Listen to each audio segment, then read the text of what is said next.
Live. Say hello. Hi. Hello. Hi. Okay, Hi. so we are on, I don't know what day it is today. Is it the fourth day? Yeah, it's the fourth day of the United Manners talks for Dutch Design Week. And today we're going to be talking about digital experiences with these four amazing Material Futures graduates, Akane, Lizzie, Bridget, and Sean. And if you haven't tuned in for the past 3 days or 4 days, basically, I'm just going to ask them to introduce themselves. I will ask them a few questions. We're going to have really nice conversations. And at the end, the audience gets to ask questions to the guys. So I will let you know when you can start writing in questions. I mean, if anyone has any questions so far, you can already write them in the chat. Also, if anyone's connected now, can you please say something in the chat to make sure that I am not talking on my own, because I did that the first day. It's not going to happen again. So let's begin. Akane, do you want to start maybe talking a little bit about yourself and your project? Yeah. Oh, sorry. So Florencia just joined. Oh, yes, cool. Florencia, you're on mute. It's okay. Hi. Hi. Sorry. It's Hello. fine. So Florencia just joined. So Florencia, we're basically just sorry. I thought it was at 7. 6, but it's fine. Okay. We're gonna just do a round of intro. So basically, it's gonna Akane starting, and then we're gonna go on to ask a few questions. So basically, just really quick introduction of who you are and what your project is about. So, hi, I'm Akane, and I'm from Japan. Then I was studying about fashion design. Then after that, I work in design studio a few years. Then I recently graduate Material Futures. Then I was researching about like human senses, especially the sense of taste. Then I encountered a really interesting fact called electric taste, which means electricity can actually enhance the taste with moving positive ion in the food. Then as my graduation project, I made an electric cutlery set, which enhancing, like it's called like electric taste enhancer, which enhance the taste and flavor of the food, and also replaces the needs for artificial sweetness and additives and seasonings. Yes. Nice. Thank you. Lizzie? Hi, I'm Lizzie, and in my project Drones at Home, I'm proposing a new approach to textile manufacturing that uses drones, which are flying robots, essentially, rather than traditional machines. And for me, the journey began when I started interning in the fashion industry in New York and learning about sustainability, and led me to make a career in fabric research and development, which was mainly about researching materials, so like better fibers and better finishes. But I was always coming up against, after a while, I realized there are these big structural obstacles to progress in the industry where it's like you have a new material, but it's really hard to test it out sometimes because there are minimums and commitments. So I wanted to focus for my thesis project, when I came to Material Futures, on processes and ways to use new technology to make textiles. And that brought me to drones in a way, because I had used a drone and started flying a little bit for an earlier project, and felt like this was an interesting way to look at this new technology and also say, how can we use these flight paths to make new materials? So that's where I started. And then during lockdown, took a bit of a diversion and made it at home. So I'm still figuring out the industrial and the domestic side and how they connect. Mm-hmm. Cool. Okay, hi, I'm Bridget. I'm from the Netherlands, and I have a background in industrial design, which I did in Eindhoven. And then I did a little bit of an in-between study in Amsterdam, and then I came to Material Futures. And my master thesis was about I guess, what my passion is about, which is combining 3D printing with parametric design. And parametric design is kind of a new thing, and not that many people know it yet. But let's say if you have a box, usually if you produce it, it has a 3 different size and 3 different measurements, and that's how it gets produced. And with parametric design, instead of set measurements, you actually have an X, Y, and a Z that can be different for each different project object that you make. And I did that for lingerie. Nice. Hello, my name's Sean, and my early background was in graphic design, and then I joined Material Futures and completely changed tact. And my project, Transmitting Nature, the Earth's First Words, was my attempt to resolve the unsustainability of digital technology production by creating biological mechanisms that could work in tandem to create an output that would be recognizable as a basic computation. And then throughout the year, and especially with all the lockdown stuff, it sort of switched slightly and became a bit more poetic. And I ended up building a 16-foot tall radio tower in my front garden that used the electric signals from bacteria and plants to create binary code, which I then used to make letters and words. And essentially, I made nature talk. Nice. Hi, I'm Florencia. My early background was in fashion design. Then I came to Material Futures, and it also shifted quite a lot.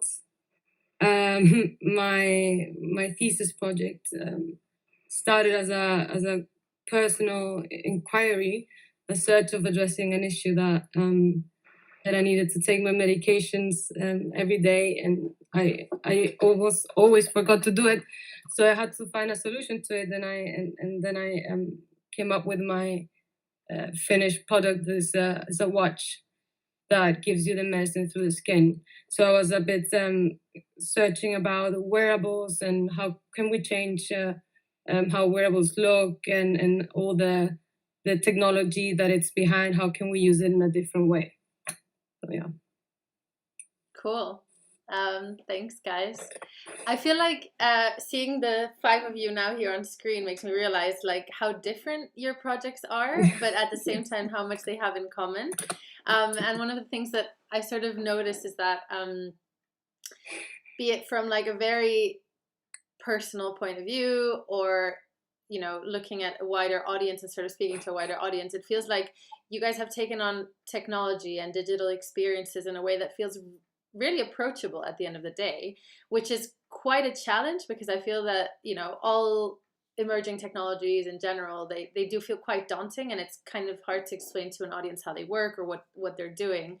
So I'm just curious to know, how did you face those challenges? Like, what was your intention within the project in relationship to those technologies and to speaking about those technologies to a wider audience that perhaps doesn't know that much about this technology? So, like, after I joined Material Futures, I started to interested in like speculative design field. But sometimes some of them like do not really engage with the real world, and sometimes like digital technology is like too hard to understand or like too expensive, or it's really difficult to accessible. So when I was thinking about my graduation project, I really wanted to make something which is actually working. So I spent most of time in the beginning of this project for researching and experimenting. And especially like it was so important for me to back and forth between research and experimentation always. So like, how does electricity actually affect the taste, or what does it taste like, or do other people feel same as me, or like how much electricity does it need?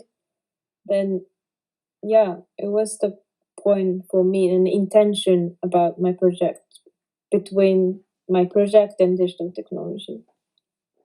I kind of feel that whole Material Futures is a little bit like that, to to you get a very, very big topic and subject, and somehow you have to navigate it to, in my case was, if I felt like if I can understand this, everyone can understand it. It's just the way how you put it. And I know there are certain things, like I'm not an IT person, or I'm not like an engineer or whatever, but it's I think it's our job as designers to get this information and to like get little tiny bits of it, make sense of it, and then explain it, and then you can make it more approachable to the bigger audience. And then for a final intricate thing, then it's something different that the audience doesn't have to see or doesn't have to understand. I think also there was in my project, the wild card factor of quarantine and the lockdown and everything changing helped me focus on the personal aspect a little bit more and humanizing it. Like I had this big idea, I'm going to make a textile with a drone, and didn't know how I was going to get there, but it was really technical. And then being stuck in my house for 4 months,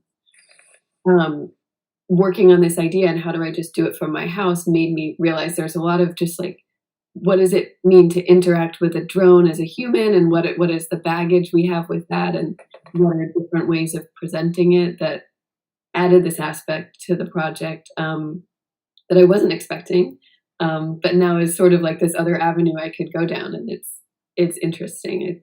I think it is helpful in the long run, although it's hard to see an upside right now, but I think it could be. For me, it kind of felt like the opposite of Florencia, actually, because I feel like even though you don't know anything when you start, once you get to learn and to get to know more and more and more about this technology, you actually start talking in the language that they use for the technology. And I feel the best way to kind of navigate that is to just explain it to complete strangers, and do that every once in a while so that they give you feedback like, what are you talking about? Just back up a bit, and then you realize, okay, so all of these words, I have to be a bit more mindful about those, and then use it when you explain it. Yeah, I think for me it's like a weird combination of what everyone's kind of said. Like the initial intent being I wanted to try and demystify digital technology and sort of take it out of that black box and make it something that everyone can kind of understand by having it on this like larger scale. And then I started going into like the biocomputing side of it, and kind of in a weird way, I think I half succeeded, but then I also kind of overcomplicated it in other ways. And it's almost like when you look at the structure, it's not necessarily identifiable as a computer, but it still kind of conveys that same message.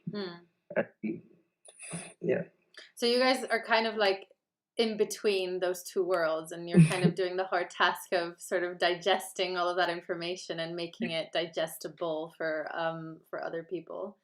On the topic of technology, I have to say I'm not going to say proud because I sound like a mother, but I really admire the fact that all of you guys are like in complete lockdown, working with tech or digital tech that maybe you hadn't even touched before, and you were so resourceful in terms of actually delivering your projects. And I know a lot of you collaborated with a lot of different experts that really helped guide the project. I think what I'd love to know is, what were some of the technical challenges of having to work with this technology at home, and maybe without the tools that you might have necessarily needed? Did it become extremely like makeshifty? Did you have to like figure a few things out that you were like, oh my God, I'd never expected to be doing this? Yeah. Yeah, I think I definitely had that kind of issue, and it was a combination of both trying to, because there's like a slight bio aspect to mine, it's trying to get the bacteria or the plants or whatever it is to try and actually do what you want them to do, because they'll always sort of resist you. And then on top of that, having to like figure out how the circuitry works, and like, again, it's not necessarily my skill set or background, so it was almost like having to learn from scratch and figure out a way to like put these weird things like a supercapacitor and an oscillator together with a plant. And trying to do that from the comfort of your own living room was an even bigger challenge. Also, just not being in the studio where we would be bouncing things off each other all the time, and there's a little bit more of a free form aspect, like, oh, what's that in the corner? Nobody's using that. Maybe I can use that. Like, that was one thing aside from just the obvious technical challenges that I faced. And then also the space issue. Like, I thought I had mini drones and then was like, okay, I'm in one room, but turns out you really need a micro drone to use that kind of space. And I just had to basically give up on some of the technical aspects and do something different, like these emotions that I want to show, putting them in this domestic context. And it took me quite a while to admit that was the only way forward. But yeah, there was still a lot of good digital connection with each other. We kind of tried to replicate it as much as possible. And that was the lifesaver, I think, to still be connected, even though we couldn't really see what everybody was doing in person.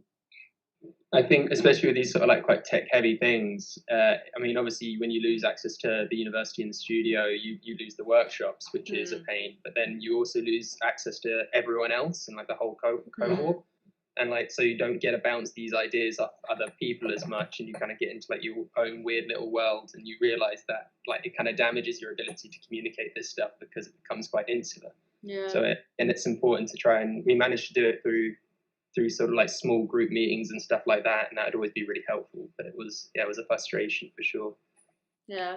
Yesterday, one of the things that came up was that it's almost like you guys had to graduate sooner than you expected, in the sense that, like, you know, normally you're still in uni for this last part, and suddenly you're like out in the real world, and you have to just do things on your own. You're like, oh, shit. But I think, I mean, I don't know. Did you find that also had a positive, was it also sort of a positive experience in some way? Being in lockdown? No, having to be extremely resourceful and sort of having to experience the project very much like in an intense way. For me, what was quite funny, because we had to leave the school like on Friday, they said, so we saw it coming. But then on Wednesday, all of a sudden they were like, okay, you're gonna go home now, it's gonna close down.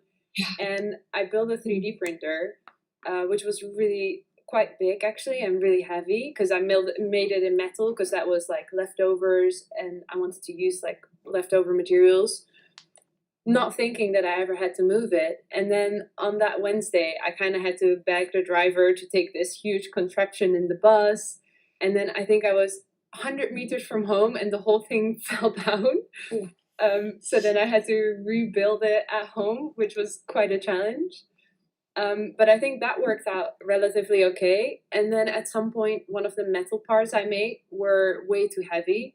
So I just had to think, okay, what in the house is light, can I break, and is okay to kind of use? So in the end, it was like a hair comb, which I cut off all the parts, and then some plastic that I kind of just glued onto it. And the whole thing, it kind of made me feel, I guess, like a child, but also really smart in a weird way. Just making use of all the weird stuff you have lying around. So I don't know, I thought it was quite fun, and it makes you, the whole situation makes you feel like you can do much more than you thought you could, and you don't need difficult machines or difficult stuff to actually create a whole lot. So yeah, that was my experience. I think that is quite a valid experience, because it kind of, this whole like idea of like ad hoc design, like kind of MacGyver, kind of having to put things together to make this weird outcome, actually kind of gave quite an interesting aesthetic to everything, and it kind of took away a lot of the stress of having to make something necessarily as beautiful as we would have crafted it in workshops, and it almost just like allowed us to kind of have this raw of, as I say, like ad hoc aesthetic running through projects, like with exposed wires everywhere and like just weird things going on. And I think, yeah, there's quite brought a bit of fun into the project despite the kind of stress behind it all. But I mean, you built a radio tower in your front garden, I think, right? Which fell over at some point. yeah, even like building that, I had to like make sure I designed it so that I could fit it through my hallway and that it could get through doors. So put it, like bring it down and set it back up again. So it's like weird things like that you have to account for, which I wouldn't have had to have done otherwise. And when it comes to the projects that you've all been looking into, I think they focus very much on using technology or digital technologies for a very sort of positive outcome. From drones that could potentially weave our textiles to using plants to generate electricity in a more sustainable way, to microdosing. I was gonna say it in Spanish, but basically drugs. It's not drugs; it's like medicine, so that you don't It's forget actually, it. well, yeah, Yeah, medication. Let's say that. medication. But do you guys feel that obviously all your projects give an insight to a very specific future? Do you think that industry is ready to adopt these sort of futures, and are your projects actually scalable at the end of the day? I think personally, because I made a watch, right? I made a watch that gives you medicine through the skin. I wanted to detach myself as much as I could of the smartwatches and wearables that we have right now, that are fueled with like algorithms and things that keep on with your data and all of these things that now I think it's a very trending topic, and people are very worried about these big companies controlling your data and so on. So I think by just using technology in another way, it could and it should, I think, be something that in the future should work. And I think people will feel more lured to use those things, an object that it has a lot of technology inside, but for sure it's not going to manipulate you. So you're just using the object, but the object's not using you. I think that's quite important, and I hope that the change and evolution will be in that way. I think the DIY kind of spirit we all bring to this is its own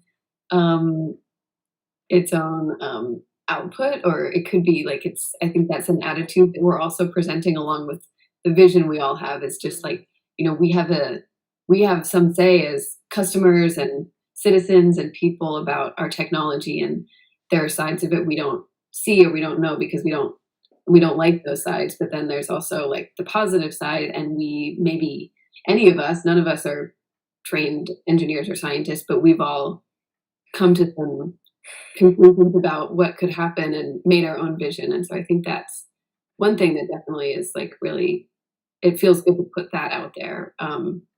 For my own project, I think it's a very, I feel ambivalent about the subject of drones in general, but I think with so much negative image of them that's been out there so far, it felt kind of nice to put this like sort of surprising, funny, like humanized,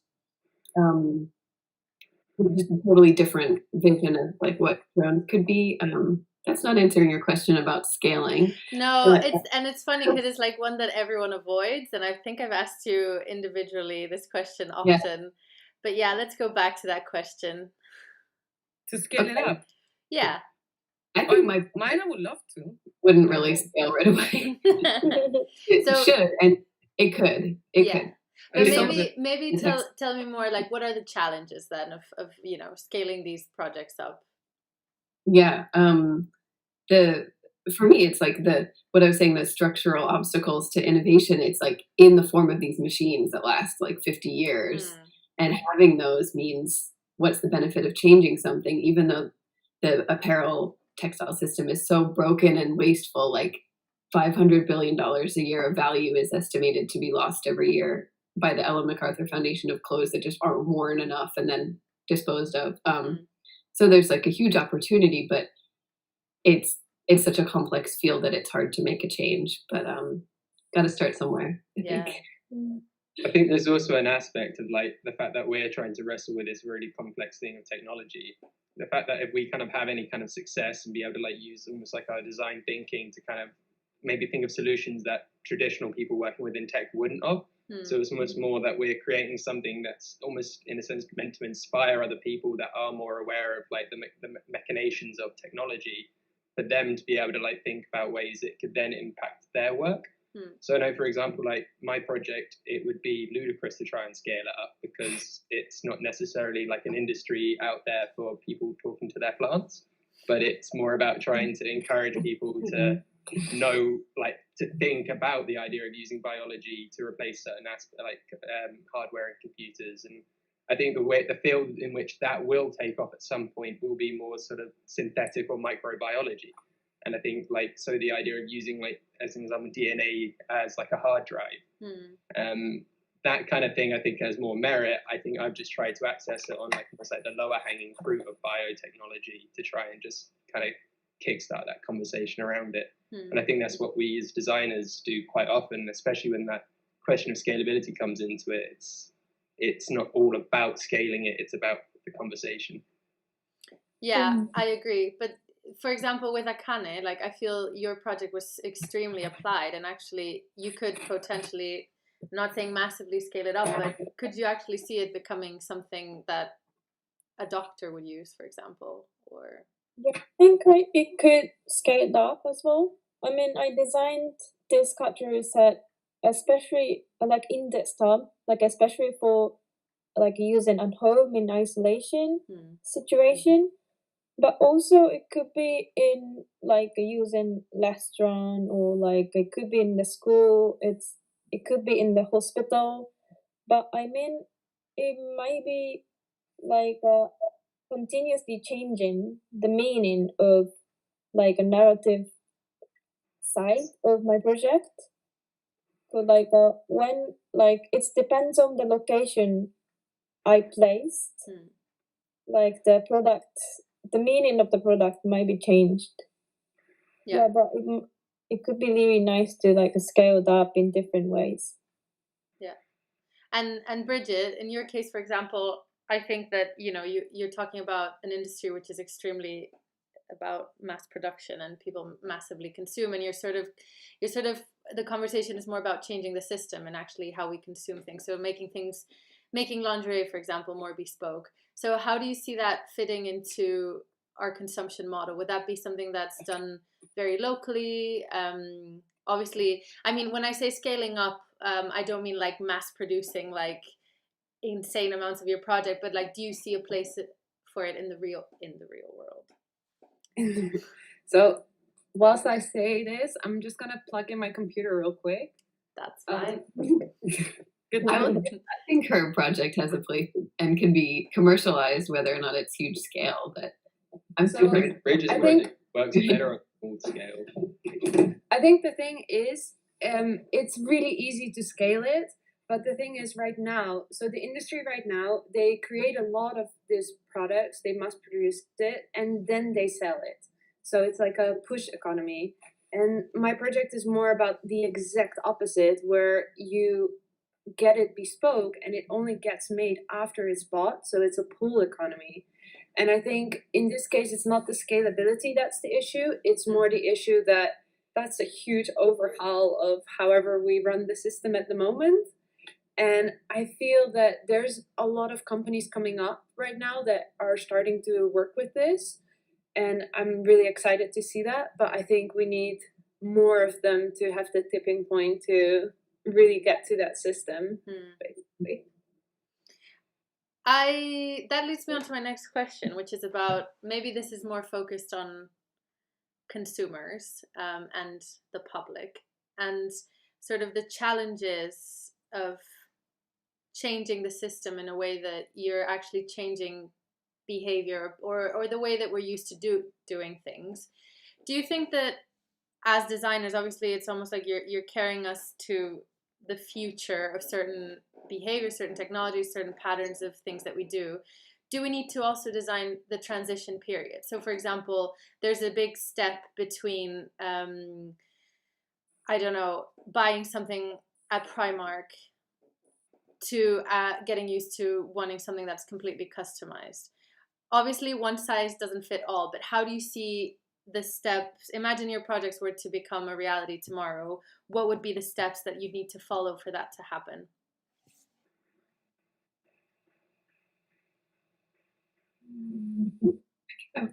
I think I would be interested in doing a lot of demonstrations and playing with it at different scales. Obviously, I said that it would need to be micro scale in order to actually make an apparel textile, but a textile can exist at a lot of different scales. So what seemed at least somewhat doable and what I'm still working towards is just doing a demonstration at a larger scale using drones to make a textile. So maybe it's almost like creating a space rather than a small scale, which would necessarily be commercial, but like almost like an architectural scale, I think would be really amazing. And would also show people how things are made, because I think a lot of, not just my project, but it's about showing, hey, this is what's actually happening. Like, there's a real opacity to the technology that allows the system to remain as it is. And once people start understanding it, then it can start changing. So I would love to make things really big and let people stand inside them. Something like that to start explaining what the value is and how it would work. Sean? I think there's something as well. It's like the idea of like, as designers, we can't really help ourselves but do these sort of like crazy, ambitious, out there kind of end things. But then I suppose it's like once we've kind of succeeded in that, and again, the kind of conversations that may come off the back of that, I think that's an opportunity for us to then kind of begin dialogues and collaborations. And I think at that point, when you begin sort of like collaborating with other people, it draws it further into this like real world idea. And like once you've kind of got it into that, that's maybe when you have those sort of stepping stone projects beginning to emerge as like you're trying to attempt to enact this greater vision.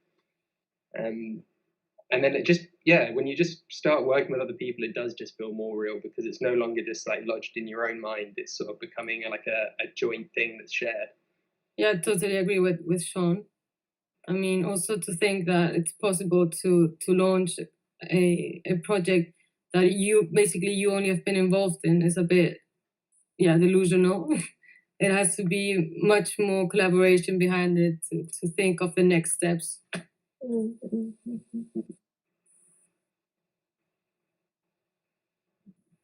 I think in the case for my project specifically, I think it's really important with these type of projects to pull it into the luxury world, because there's money there to actually develop these kind of stuff, but there's also money to actually spend on these, at the moment, still really expensive products. So for example, 3D printing a bra right now would cost about £600. And there's just not, like, at some point it will be available for everyone, but I think the first step is to make it desirable in the luxury environment, and then whilst the technology becomes cheaper, it can become more available. How, because I think you all of you have touched on collaboration as sort of a key part of all of your projects. So how do you view open source? Do you view it? Do you not view it? Do you feel that that's like something we just should be embedding in almost everything that we do? I'm just putting it out there, like, because I know all of your projects are very different, so I guess you have very different answers to that. How do you feel about open source? Me personally, I think it's hugely important that things are open source, but then I think it's also equally as important to try and like protect yourself and your intervention within things. So it's like, I think using my project as an example, I'd be more than happy to try and like the whole idea of the microbial fuel cell, for example. I gladly make something like that as open source as possible. And again, with like trying to show other like people or designers how like the active potential in plants can be recorded, all of that open source. But I think there's an element where you kind of tie and bring these things together that you kind of have to almost keep something close to your chest, so that you kind of have some control over what it is that your end result has been. But it's just sort of, they're very blurred lines, and I think you have to kind of like be quite forgiving as you kind of go through it, because you need to give away as much as possible, and especially if it's something that's going to have a positive impact, it's like your duty and like to make it available to everyone. You've just got to keep something back for yourself, as long as it's not detrimental to the progression of it. Yeah, I'm also really interested into like be open source my project, because my electrocutleries have like they're a tiny box then there are the cable into the cutleries. Then in TinyBox, there are like tiny computer, like it's similar to Arduino, but it's catch the signal from the laptop. So you can actually code in the electric signals. Then you can like adjust the timing or amount of electricity in by coding. So it might be really interesting to be like open source these kind of code on internet, so people can share like electricity simulation and how does it change the taste as well. It might be really fun. Yeah, I agree. I've built what I've done so far on a lot of open source, Arduino included, and a lot of other open source projects and like forums and people sharing their knowledge. So I think it's important to continue that. Yeah, I want to continue that, working in that vein as much as possible. And I think that's also a way to collaborate with a lot of other people.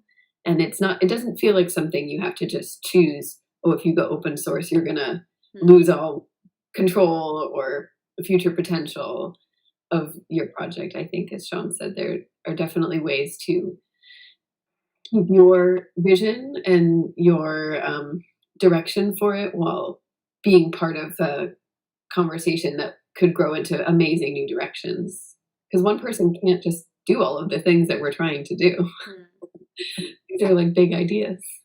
Also, with my project, I'd just like to say as well, is that I kind of want people to take elements of it and like aspects. I want it to be kind of like almost taken and used in other ways and have like this knock-on effect. Like, I don't want it just to be, I want it, yeah, that's almost like the end game of my, to see people like using, and again, it's like the expert collaborator, Professor Yanis Theropoulos of Bristol Bioenergy Centre. He basically spent time to share his information with me on how to like the best way to like build these microbial fuel cells, for example. And like without him, it would have been far more difficult to get anything working. And the whole reason he did it is just he didn't like ask for anything in return. He just wanted to help me out and try and help this knowledge and information just be disseminated. And I think that's a really important thing for all of this work, is that it's trying to share knowledge and help everyone kind of produce things like this. Bridget, I feel like you need to say something about this, because I've had conversations about open source with you. Yeah, I don't know. I think open source is absolutely amazing, but it's also too idealistic to think that you can make everything open source what you're doing. So you have to be smart about it as a creative, where you want to get your money from. And I think if you as a person decide, oh, I want to give workshops in this direction and be a teacher, then you can be completely everything open source and that can work for you. But if you actually want to sell the product, you have to think about it a bit more. So I don't have an answer to it yet. I don't really know yet. I think open source is amazing, but yeah, there's limitations to it, basically. So yeah, I agree, and I think, Bridge, you and I have had some discussions back in London about it, where based on the current system, yeah, you need to own the technology in order to capitalize on it. But we've also talked about I'm really intrigued by other possible models where it's more like if individuals own their own data and have more control of it, then the technology could possibly be open source, or like shifting things based on that, where the way things are now is one thing, but if you could rearrange the value in the system so that individuals had more control, consumers, or like if you rented a material, for instance, and then if in the circular economy you could sell it back, that would be another way for people to preserve the value of what they have. I don't want to get into it too much now, but I always have appreciated like the weird interlapse of our view on this crazy system of apparels and textile, and I hope we can continue that, Bridget. I mean, I think it's super important that it's not only one opinion that's out there, right? Otherwise, we wouldn't be here if everyone thought the same. True. Really quickly, I'm just wary of time. I'm going to ask the audience to start shooting questions over to us. So please type all your questions in the chat. And then I'll ask these guys about the questions. I have one last question, which I've asked everyone. And if you had one piece of advice for not only students that are going on to study design courses, but also just designers that are at home, maybe working with digital technologies that are really frustrating and hard to get their head around, what would that piece of advice be?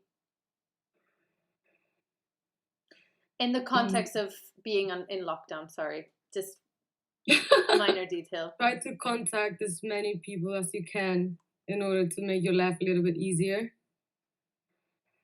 I think that.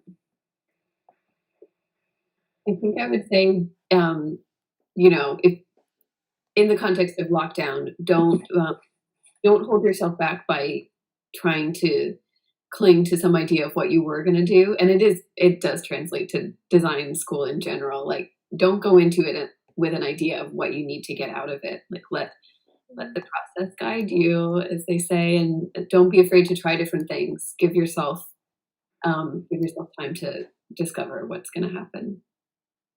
I think it's key as well to acknowledge the learning curve on it. So don't try and jump straight to the complex piece where you're having to try and figure out circuitry or something. Maybe just start smaller and kind of give yourself time to acclimatize to some simpler kind of entry level stuff to try and learn the skill set. Because otherwise you'll try to go too far ahead and realize that you just don't have any of this background information, and you're actually going to take longer doing it because of that. So I think, just try and learn it and enjoy learning it as much as you can so that you kind of can figure things out better down the line.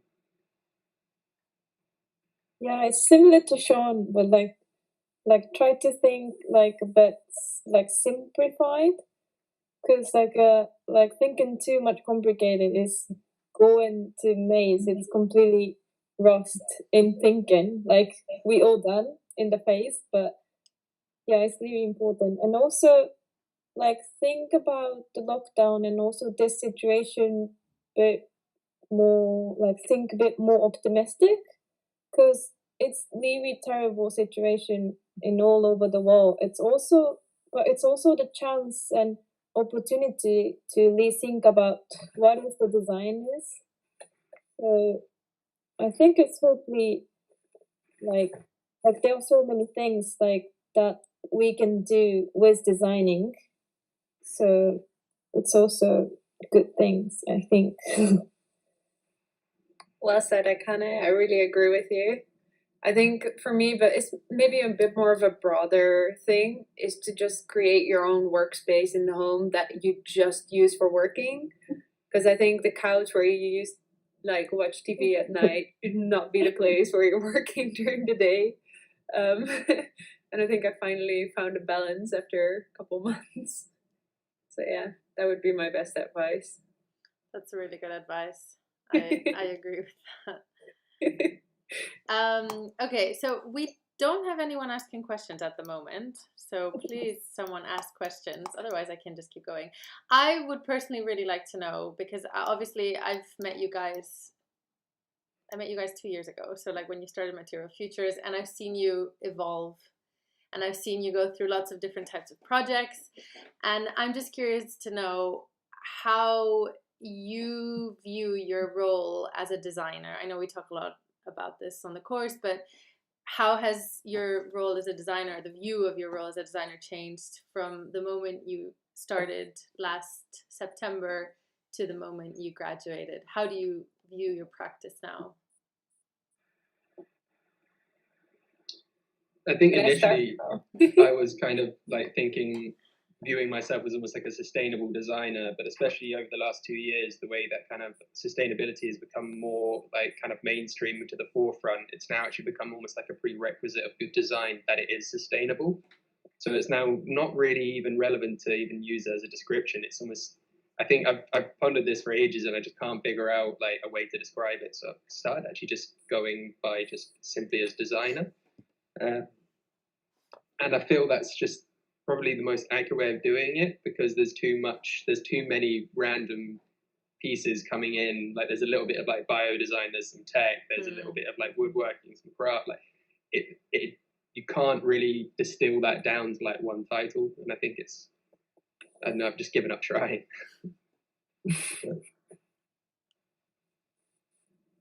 I think for me, I really, even when I started the course, I really want to be a bridge between creatives and technical people and kind of translate the really technical stuff to something creative or the other way around.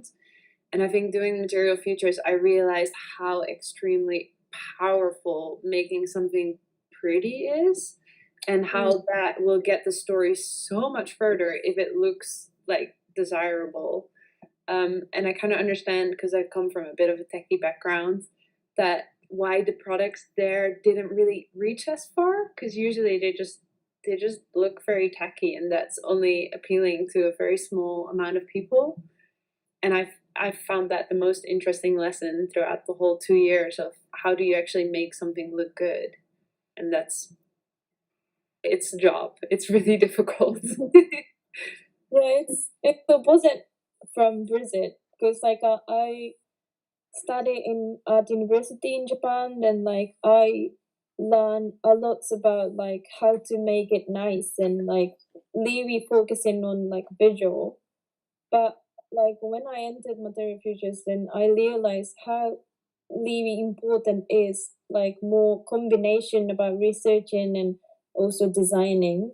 So now I'm thinking my role in design is like translation from like a lot of information or digital technology or whatever to design and to real life.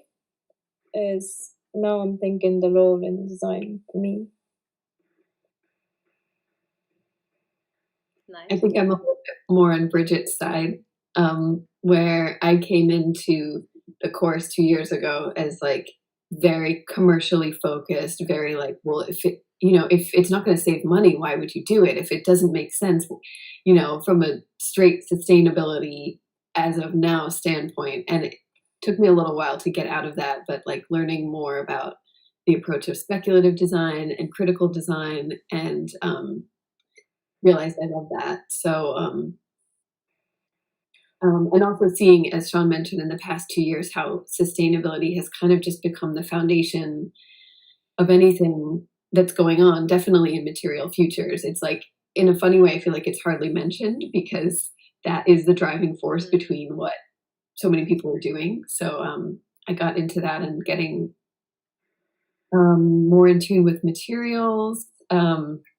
I think maybe there's starting to be a sort of like Material Futures designer type of role that people who've done the course, but also like, but also it's sort of a thing now. So I guess that's sort of my approach now, as I still figure things out, but also, well, in semi-quarantine for however long this continues to go on, that we're like in and out, I'm working on digital visualization and like learning animation skills. And I think one thing that hasn't changed is I take on way too much. And I try and do a lot of things at once, but that is one thing I'm really excited about doing right now, is like the visuals and making something nice in a digital way that can be experienced anywhere. Yeah, that's probably enough things that I've said types of designers I am for now, but yeah, I've learned so much. So Me. Well, I just honestly, I entered the course without any expectation. I was just like, this sounds fun, interesting. And so along the time that I was there, I realized different things, that how important it is to make it pretty. That was one of my main things, I think. As long as I can communicate that and people will understand it, it's like often it's by making something nice. I kind of saw the power of aesthetics, but still with a meaning now, because just fashion before, it was just like, okay, this is a nice thing, but it wasn't really something powerful behind it. And I think that mix with all this research, and then you think like, wow, this really makes sense. And then you have the challenge of make it approachable to other people. I think that's fascinating. And that gave me a whole other like perception and perspective of being a designer, and actually love it. I just love to be a designer right now and just like mix different things together and thinking of this and that, and then how can I put it together and making a video out of it so people can understand it, or then coming to a crazy solution of putting electricity into cutlery to enhance taste. That is one of the senses we are not always simulating, because we're only simulating right now the visual and the hearing, but not touch or flavor. So things that you come out like that, I think, how lucky are we to be designers, and that we can just like communicate that to people. It's insane. And I think that's why I learned more from the course, which makes me very happy. I'm I glad. think the idea of like the power of aesthetics is actually really important, and it's something that I've, again, like Lizzie, like I kind of resisted at the start, and I've realized its importance as I've gone along. It's quite funny. I know, like Florencia, for example, has always told me off about my aesthetics at certain points, because I'm getting bogged down in the wrong things, and I think it's something that I'm still sort of transitioning and trying to improve and learn. So I'm still kind of on that little path. But Okay, I'm gonna ask you one more question, and then we're gonna wrap it up. Weirdly enough, this is a digital experiences talk, but all of your projects are extremely tactile, and they rely heavily on the materials and the physical experience of whatever it is that you've produced. How do your projects, or how do you see your projects living in the digital world, which is kind of what Lizzie was talking about right now, which is that, you know, you've graduated with digital, not digital projects, but now we live in a pandemic, and then suddenly your projects need to have a space in the digital realm. How have you dealt with that, and what have been the challenges? What have been the advantages of having to work so digitally now? I think the advantages is maybe you can make it look much better than it actually is. You can tweak it, and yeah, the magic. There is magic.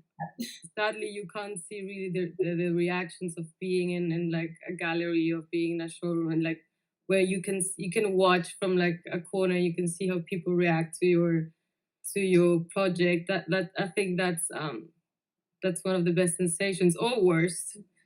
But I do believe this could be frustrating in a way, but also if we try to make it also feel a little bit better about ourselves, I think we did a kind of a good job, I guess. Very good job. Give yourself more credit. I think I know I, for one, kind of got caught up in just trying to like plow on and like finish the project, and I think it's only in like retrospect where I've realized ways that I could have actually made it stronger for the digital platform. But I think I was so close to it all at the time that I kind of couldn't see those ideas.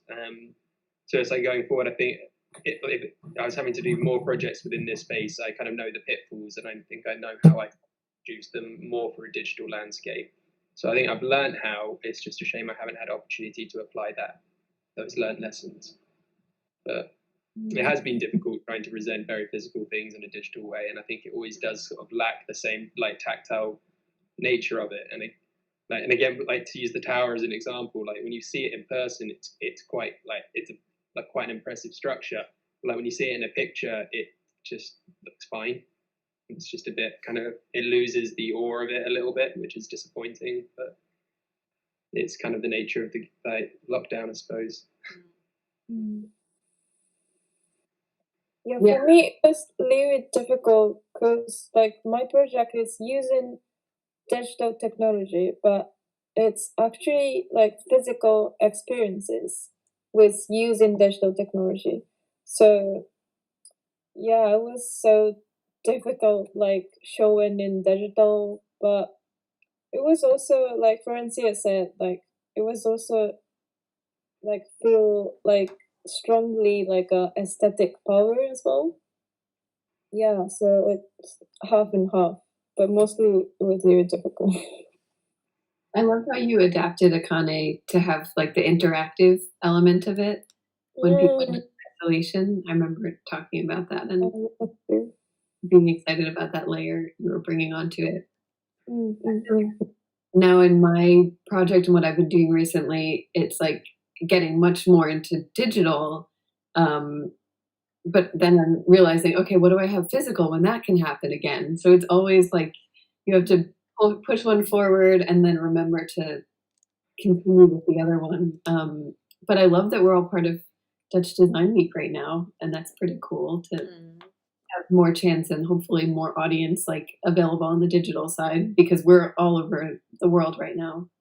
That's still true. Like, I'm so happy to be here in Dutch Design Week because already my visa expired, so I couldn't be in London or I couldn't be like I could be in Netherlands, but like I couldn't be London. So it's kind of nice to like we can still communicate or like exhibit together, like even we were like spread it out in all over the world. Mhm. I'm just thinking of Josh and Florencia saying from the physical to the digital to the physical to the digital. Like that's been in my head so many times this spring, thinking like it comes up all the time. It's always back and forth. Yeah. It will never end. I know. I know. Bridget, do you want to have a go at the question and then we'll finish? I think I really love the digital spaces and digital stuff. So for me, the project itself wasn't really an issue that everything went digital, but then exhibiting it, I never even thought that that would be a whole new challenge. And I think the whole UAL showcase, where it was basically just a website, which I thought was such a wasted opportunity. But then now Dutch Design Week, at least there's this 3D room, and I think the whole art world is still figuring out how to get exhibitions in like a really immersive way going. And I don't know, That's I'm cool excited though. to see We're where being it's part of something new. exactly. I'm really excited to be part Yeah. of the first group doing this, Yes. and We're we'll making see part where of it goes. I guess so. That's why I remind myself so I don't get too depressed. Like, we're part of something new. I mean, you guys are the generation that graduated during coronavirus. Like that, you have that going for you. Yeah, true. Yeah. And it's Yeah. been like really amazing to watch you guys. I mean, I know it sounds terrible and I would never say that I want a pandemic to happen. That's like not what I'm saying, but it really, you guys have really proven so much. And I hope you've also proven it to yourselves. Like even to your tutors, we were like, Jesus Christ. And I've gone through the course and the only thing I could think of was like, I don't know how I wouldn't have done it. I would have like freaked out, but you guys were amazing. Thank you. So well done. Thank you. I tried all of those things, freaking out, not doing it, and then also to I this. cried a lot though, Yeah. probably. Yeah, it's been tough. Okay, so we're gonna wrap it up. I don't know how many people are watching right now, but we can check that later. Anyway, whoever's watching, tomorrow we have the last of these talks at 6 o'clock again. And thank you guys so much. Stay for 1 second. I'm just gonna end the live stream. You can say bye to your fans. Bye. See you guys Thank tomorrow. you. Thank you, Marta. Thank you. Thank you, Marta. Ending the live stream. I always feel like I'm doing something wrong here. Ending. Yes. No, these things like they keep on recording.